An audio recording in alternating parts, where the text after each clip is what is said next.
working for many. Get your rear end up. Guys,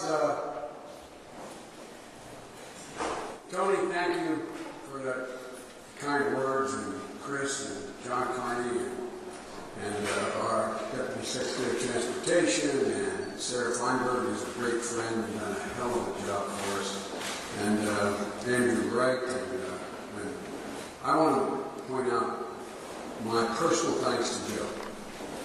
There are a couple of things that, when this is the God's truth, when the President asked me whether I would join him with a ticket to be Vice President of the United States or to be vetted to be Vice President, I said, no, I did not want to do that. It's the best decision ever made in retrospect, but I thought I could help him by staying in Congress, staying as the Chairman of the Foreign Relations Committee. I happened to be on Amtrak when he called me, literally, not a joke, between Baltimore and Wilmington. And he said, I need an answer right away. And I said, well, Mr. President, the answer is no. Or Mr. President, is then Barack. He said, Barack, the answer is no, but I'll do everything I can do to help. He said, how much time do you need? I said, I don't need any time. He said, well, go home and talk it over with your family. And then at least get back to me in 2 days. I can't wait much longer. And my family, and my Jill, who's about to get off a northbound train in the next few minutes from Washington, D.C., and I hope she gets a chance to come over here. She felt very strongly it was the right thing to do, and she turned out to be absolutely right.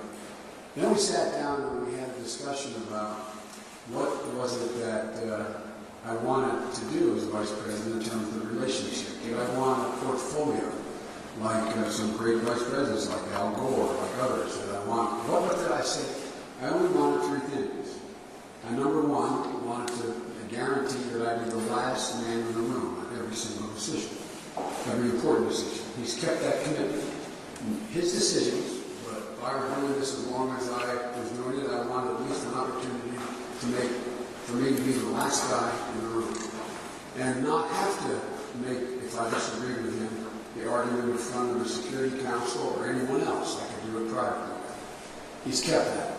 The second thing I said I wanted to do, I said, it's unusual, but I want control over the Violence Against Women's office and the cops office. I want that brought inside the Vice President's operation. And the third thing I said is I want Amtrak. Not a joke. Not a joke. And he said, okay, on all 3. And one of the things that was, I made a lot of bad decisions in my life. And one of the really good decisions I made was pushing very hard to convince Joe Borden before to take this job. Joe, you have really saved what was at the time a very, very difficult situation we found ourselves in. Your professionalism, your commitment, your selflessness, and your vision made a gigantic difference in where we were, because of how we got here. I don't know how many times Bert we worked together. By the way, I always did well, never as well as Tommy, but I always did well in my elections. I won the Senate seat 7 times. But the largest majority I ever won by was the year that I didn't campaign, that Bert did the campaign for me. I swear to God. I did not show up in Delaware but 3 times in the entire campaign. And Bert did every political event for me in that state as the state director and one of my closest friends in life. And my brother at election night said, Joe, you made a big mistake all those years. You had Bert doing this the whole time. So Bert, thanks for getting me reelected. But Bert,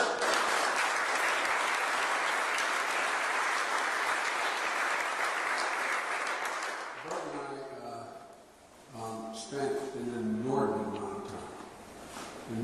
of time in our career, going back to his father and going back to his family. Those of you who don't know, Wilmington was a railroad town. A railroad town. 2 things that built this city. Shipbuilding, really early on, and railroads. Railroads. This is a railroad town. And the people we owe an enormous debt of gratitude to.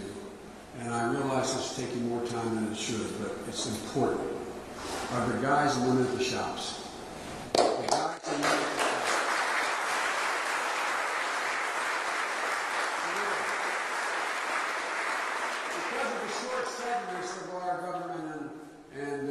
Congress and presidents, they held together a lot of these old cars with baling wire. I'm serious. They did enormous amount of work to make sure that, quote, the trains ran on time, and we owe them. We owe them. But maybe the guy we owe the most time is Bob Dole. You say, how the hell would that be? Bob Dole. Well, I'll tell you a story. There was a vote, Tom will remember, in the United States Senate during the Republican administration, where the House had voted to defund Amtrak. And there was a vote on the Senate floor. And I went to the Democratic caucus with Tommy and we pleaded to make sure everyone, even those who didn't care much about Amtrak, support us. I made it real clear. And I know I'm sometimes too blunt, but I made it clear that I've never, ever done anything or hurt another man or woman's state unless it was against the national interest. So I expected everyone to show up and be there. And it got to the floor, and we needed one more vote. And Bob Dole changed his vote and voted with me. He was leader at the time. And classic Dole, when he was pilloried for doing that immediately after the vote was over, it was announced. He stood on the floor and he said, I want you to understand why I voted to continue to fund Amtrak. He said, if we didn't fund Amtrak, Joe Biden would move to Washington, we'd have him every day.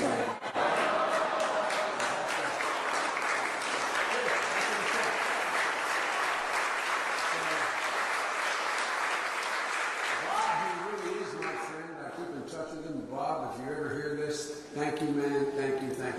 Because all kidding aside, we were hanging on so many years, literally hanging on. And the chairman said that this is not a loan, this is not a gift. It should be a gift. Why in this country are we so boneheaded to not understand the essential value of a rail system that's modern throughout the whole country? Why do we argue about whether or not it makes sense? When the president asked me to do the Recovery Act, over $800 billion spent in a matter of just 18 months. And by the way, with less than 0.2% waste or fraud by every outside organization looking at it. There were two things that I wanted in it, and he totally agreed. One is to make sure the automobile industry didn't go under, and two, money for high-speed rail. So we put the money for high-speed rail in. 3 governors mindlessly turned back the money on ideological grounds. New Jersey, Ohio, Florida. Ladies and gentlemen, we don't get it yet. It's good we have these mechanisms that Tommy helped put in place and Chris of late, since he's been in the Senate, in terms of loan mechanisms and the like. God almighty. The way we spend money on other things that are not remotely as valuable in terms of the national security of the United States of America. The national security of the United States of America. Ladies and gentlemen, you know, I have my best friends in the world have become my family, and I think I know those of you who don't know me well or know them well think I'm exaggerating, but you can check. They helped raise my children, I helped raise theirs. I went to their weddings, their funerals, they came to my celebrations and downsides. They've lived with me my whole life. They're the conductors on it. I've traveled over 2,100,000 miles in that trip. I have made over 8,000, roughly 400 round trips. I believe it's about 257 miles a day. And these men and women have become my family. I started off years ago, that's why I want Jill to be here to thank them if she's able to come across. I started off having a Christmas party for the key guys, and usually the guys in the 101. And that got so big, and people started retiring, and ended up having a party at my home. This is always at my home.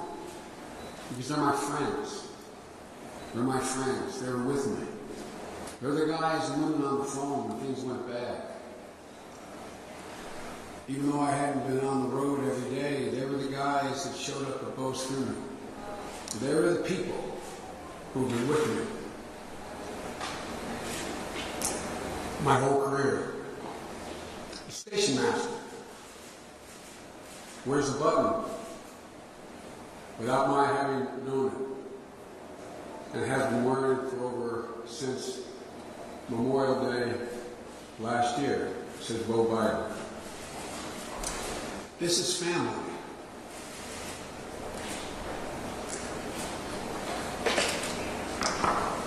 And so, I just want to say that the reason why, in the tough times, that when Amtrak was really bereft of having the funds it needed just to keep things going, the extra mile that the employees have gone, the extra mile they go, the things they do.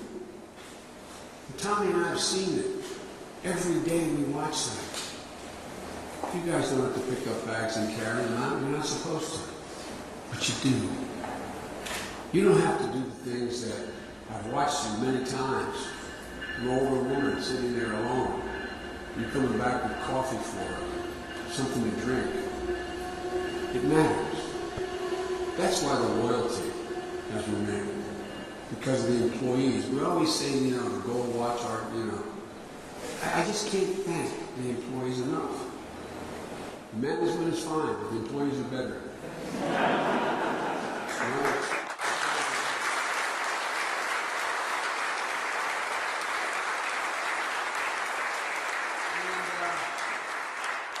And it's not like we have to wonder about it. We see it every day. You still see it, Tommy. I only ride now. When my mom was still alive, I'd be riding back and forth as vice president 3 times a week. I only do it once a week now. Secret Service here drives me crazy. They want me to fly. By the way, the first time I got on after being picked up by Barack, our trip down 127 miles to be sworn in as president and vice president with tens of thousands of people along the track. Next time I got on the Washington station, I had a new Secret Service detail. They didn't know me. And some of you guys might remember Chris Christiani and Angela Negri and that crew. And Ange got off the train, he goes up and he goes, "Joey, baby!" Grabs my cheeks, and immediately they put the guys, grab his hands, and they said, "No, this is Amtrak. This is home." But I swear to God, I said, "Joey, how you doing, baby?" No one got shot. Well, look, you made Amtrak an incredible operation. 500 destinations across the country, 28 million passengers each year, 80,000 a day. Amtrak are 17% more energy efficient than air travel and 37% more efficient than an automobile. And in addition to this train, and thank you, this is a serious upgrade. But imagine what happens if we ever get to the point where we have enough sense to straighten out 3 curves here. Not a joke. Not a joke. You'll be able to get, I'll never forget, I got in the train once we finished all the track work, remember back in the 70s? And I've told Tommy the story. It was hot at Friday, I'm running to the station, I get in the train, and they don't hold it for me. They didn't hold it for me. That was unexpected. By the way, I think I'm kidding. One day after Arlen got there, he was only there about 6 months. I'm running to make the train, and my staff would never call and say, "Hold the train." And I'm running, and one of the new conductors said, "Slow, man, we're holding the train for the senator." I said, "You are?" He said, "Yeah, Arlen Specter." Swear to God, true story. Absolutely true story. In fact, Laudenberg actually got a station with his name on it, and I don't know what the hell happened there. I mean, he came 15 years later. But my point is this. That, no, I know. Here's the deal. This area from Boston to Washington is home to 1 out of every 7 Americans. 1 out of every 3 jobs in America is along this corridor. $1 of every $5 of the U.S. economy comes out of this corridor. 1/3 of the Fortune 500 companies are along this corridor. 6 of the top 10 research universities are along this corridor. 6 of the 10 largest financial institutions are along this corridor. It's not in any way to criticize West country, but an incredible country. But this is more than a transportation net. This is an overall security net for all America. Imagine when we had 9/11. Remember when we shut down? What happened? You'd need 7 more lanes on I-95. 7 more lanes on I-95 to accommodate the traffic if Amtrak shut down. And it shut down temporarily, and we had a crisis. And that's why it's interesting how some of my friends on the right don't think we should be funding Amtrak. Under labor law, you're not allowed to strike. Why? Because you're a national, and you are a national security requirement. Yet you're not that important to fund. I've always found that kind of fun, kind of interesting. But here's the deal. We all depend on Amtrak, which owns 363 miles of the 457 miles along that corridor. And it's not hard to imagine what life along this corridor without Amtrak would be. And it's not hyperbole to suggest that there would be a parking lot and there would be a whole heck of a lot of businesses that would not be located here in the Northeast. Folks along the corridor spend an average of 47 hours a year sitting in traffic. That's the studies from the Department of Transportation. 2 full days each year sitting in their cars, costing each driver on average $1,000 in lost productivity. You can't look to the skies. I'm a big supporter of the airlines, we all are. But there's only so much more you can accommodate.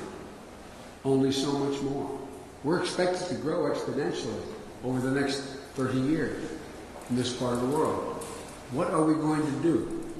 Last year, the flight route with the highest percentage of canceled flights was between LaGuardia and Dulles. The highest percentage.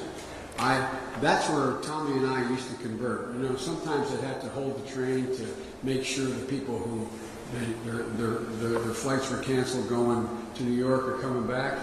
And Tommy and I would go in the cafe in the car and say, "Did you just get kicked off the plane?"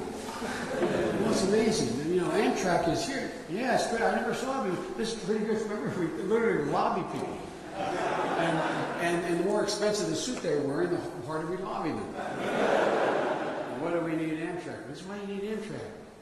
So, ladies and gentlemen, you know, shutting down the rail service Northeast Corridor for even one day cost the economy $100 million. One day. We shut it down one day. It's $100 million in cost. And it's only going to get worse. By 2040, the Northeast is supposed to grow this corridor by 58 million more people. 58 million more people. The thing I can say for Tom and Chris and John and I, when we sit down and we talk over the years, we talk about what are we going to do to make sure our kids are better off than we are. If you don't plan this now, what's going to happen? All kidding aside, tell me. There's a lot of stuff that's going on. We may find ourselves with new means of transportation. There's a lot of stuff going on, vacuum tubes and the whole way. It may happen. But in the meantime, you can't make this country work without rail.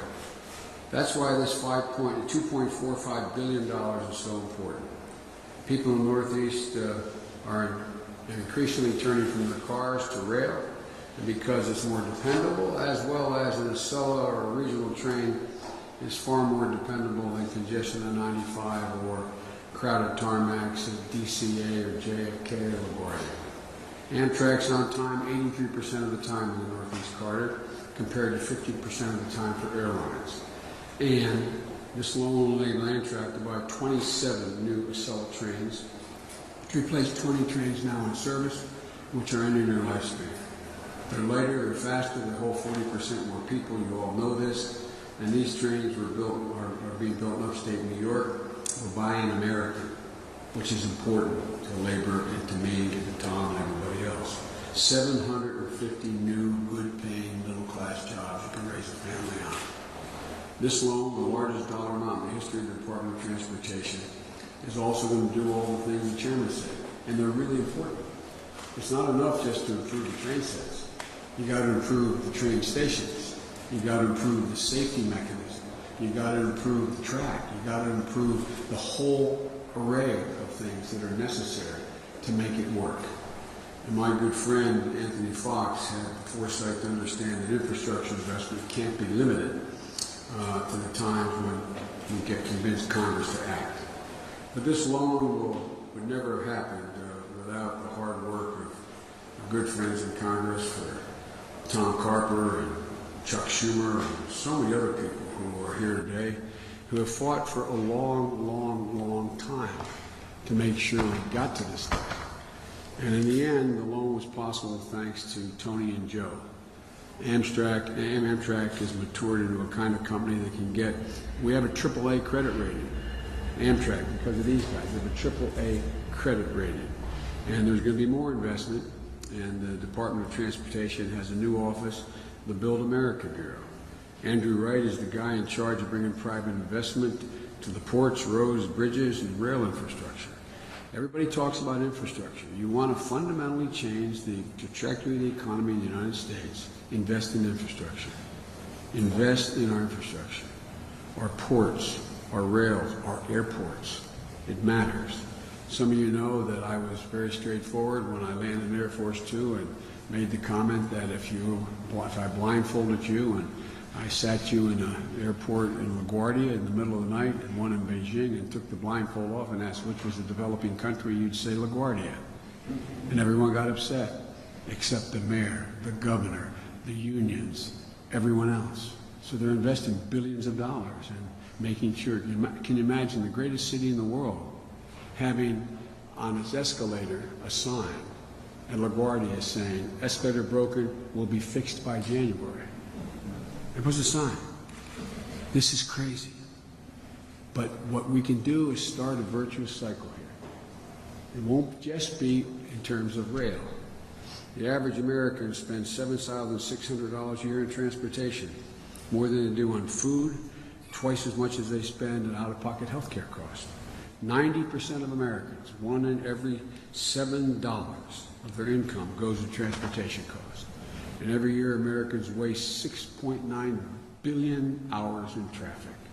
I won't go through all the detail, you know it, but let me conclude by saying, as the railroads have built this country, think about it. We talk about why is the government involved in infrastructure?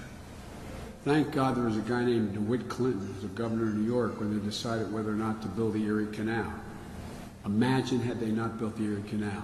In the middle of the Civil War, Abraham Lincoln, knowing that what happened in now the state of Washington, Montana, and the Dakotas, Idaho had nothing to do with who would win the war. What did he do? He said, for every mile of track you lay, I'll pay you $160. Excuse me, $1,600 to the private sector. So we connected America. We connected America.